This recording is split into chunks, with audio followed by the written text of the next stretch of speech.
All right, John, we were sitting here at the Lancaster Wyndham, where Tools is going to be, and representing Mid-Atlantic ACA, right?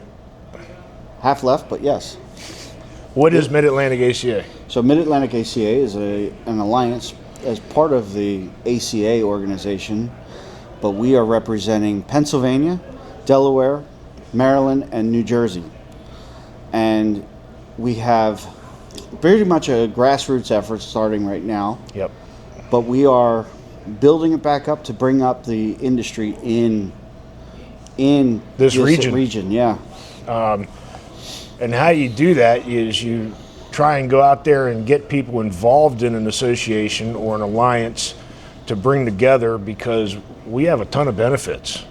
We just talked about it today in our introductory meeting about what MAACA is, and we have the SOS program we talked about, Shop Owner Support Group, right. The mentorship program.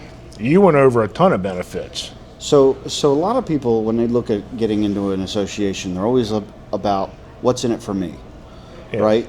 So if I sign up, what am I getting back for that money? Right, exactly. And is it worth the investment, right? So with a lot of our benefits that we have, they can pretty much have a free membership because of all the rebates that are available to us.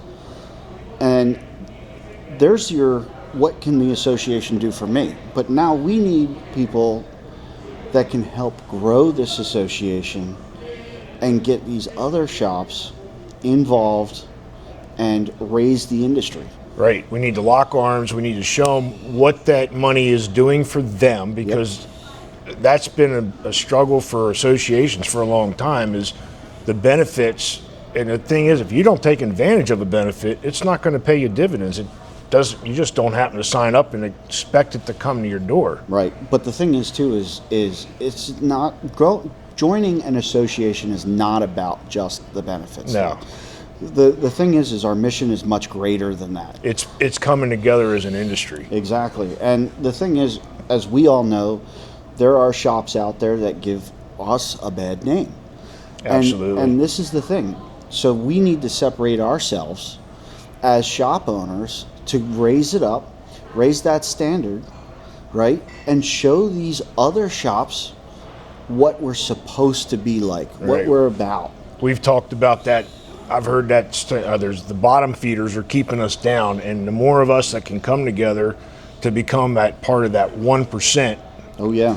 Top of the industry, and that's who comes to these events, like the joins the associations. They'll come to the training events. The ones that need it don't come, and that's where we need to advocate and get you out there to help join our alliance and push this forward and advocate for a better industry. So think about this. What are there like? There's like 30,000 shops in the U.S., right?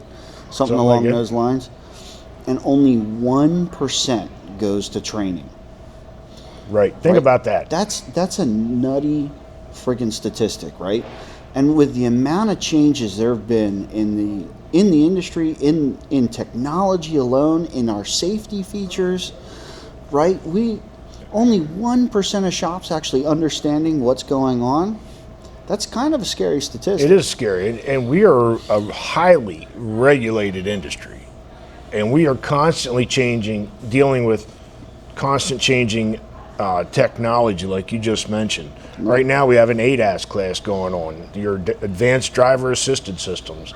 Most consumers don't even know what that is, but they drive in it every day. What technology? We have to invest in the proper equipment, which costs thousands of dollars. You mentioned we got to invest in training. That costs thousands of dollars. License updates, and we're still looked at as ripping people off, which we are not. So that's the beauty of this thing too. Is with the associations, is by being a part of an association, by being available and attending these training events, we're getting the information we need in order to justify the repairs that our clients need. And they're not going to get that if they're just sitting at home, playing video games or just reading the news. They got to be involved.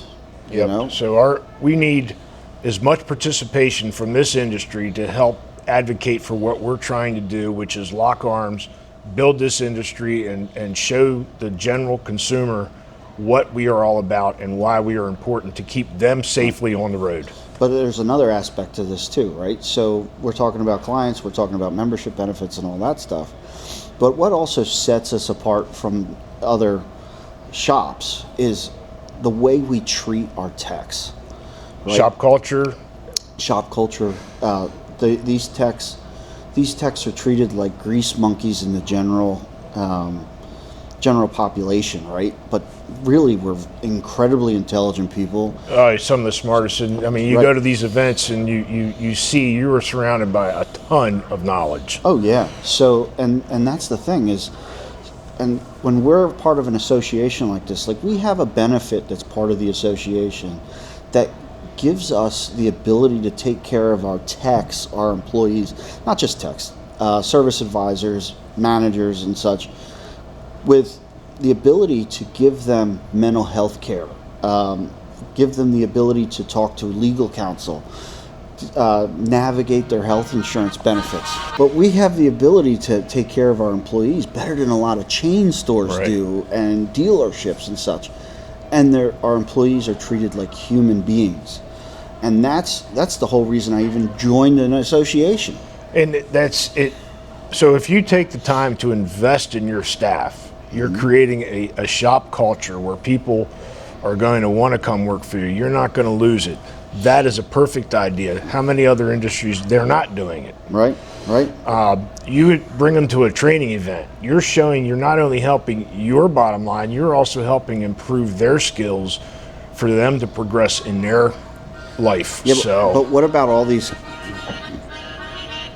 What about all these shops that are afraid of training their employees because they're afraid they're going to leave?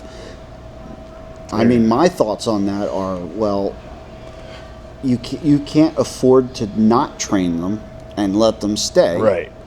But at the same time, right, if you're afraid of your techs leaving you just because they got training, maybe you need to look at your shop culture. Maybe you need to look at your numbers to make sure you're compensating them better.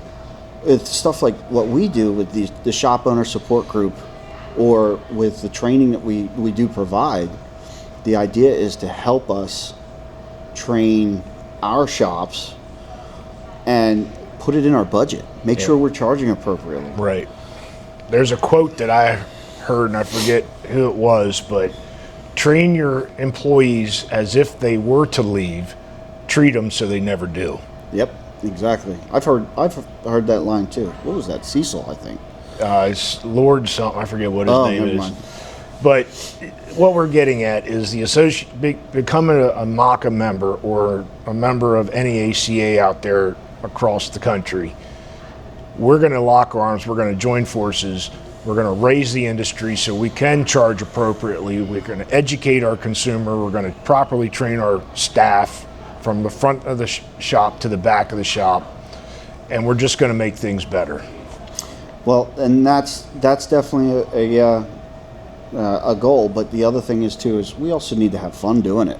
Got to have fun. I like to have a lot of fun. I don't want to be sitting around with a bunch of old farts, just talking about how we're going to change the industry and never do it. Yep. So we got to change it. We got to change it, and it's going to start with you and our grassroots effort to help spread the word about what we are about. So look us up at midatlanticaca.org or any AutoCare Alliance. I think it's autocarealliance.org. You can find any affiliate across the country. Yep, and you can also find us on Facebook as well. Definitely like and share our stuff as well, and get involved. We hope to see you here at Tools, Pennsylvania, May 29th to June 1st, or Super Saturday. Oh man, November 15th, 16th in Trevose, PA. So we'll look forward to seeing you there. And thanks, John. Thank you. Appreciate it. Yep.